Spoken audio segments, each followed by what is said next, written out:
തൃശൂർ കൊരട്ടി ചിറങ്ങരയിൽ വീട്ടിൽ വൻ കവർച്ച. അലമാരയിൽ സൂക്ഷിച്ച 35 പവൻ സ്വർണ്ണാഭരണങ്ങൾ കവർന്നു. ചിറങ്ങര സ്വദേശി പ്രകാശിന്റെ വീട്ടിലാണ് മോഷണം നടന്നത്.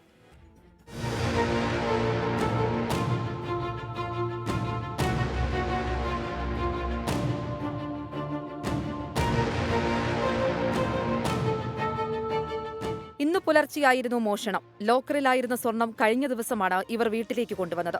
ഈ സ്വർണ്ണമണിഞ്ഞ ബന്ധുവിന്റെ കല്യാണത്തിന് പോയിരുന്നു. തിരികെ എത്തിയ ശേഷം സ്വർണ്ണാഭരണങ്ങൾ വീട്ടിലെ അലമാരയിൽ സൂക്ഷിക്കുകയായിരുന്നു. ഇന്നലെ രാത്രി പ്രകാശനും ഭാര്യയും ഉറങ്ങിയതിനു ശേഷം ഇന്നു പുലർച്ചെ 2 മണിയോടെ പ്രകാശൻ വെള്ളം കുടിക്കാൻ എണീറ്റപ്പോഴാണ് റൂമിലെ ലൈറ്റ് കത്തിക്കിടക്കുന്നത് ശ്രദ്ധയിൽപ്പെട്ടത്. ഇതോടെ റൂമിലെത്തി പരിശോധിച്ചപ്പോഴാണ് പന്തികേട് തോന്നിയത്. മുറിയിലെയും അലമാരയിലെയും സാധന സാമഗ്രികൾ എല്ലാം വലിച്ചുവാരിയിട്ട നിലയിലായിരുന്നു. ഇതോടെ അലമാര പരിശോധിച്ചപ്പോഴാണ് മോഷണ വിവരം അറിയുന്നത്. മുറിയുടെ ജനൽ കമ്പികൾ തകർത്താണ് മോഷ്ടാക്കൾ കയറിയിട്ടുള്ളത്. വിവരമറിഞ്ഞ് കൊരട്ടി പോലീസ് സ്ഥലത്തെത്തി തെളിവുകൾ ശേഖരിച്ച് CCTV ദൃശ്യങ്ങൾ ഉൾപ്പെടെ കേന്ദ്രീകരിച്ച് അന്വേഷണം ആരംഭിച്ചു. 24 തൃശൂർ.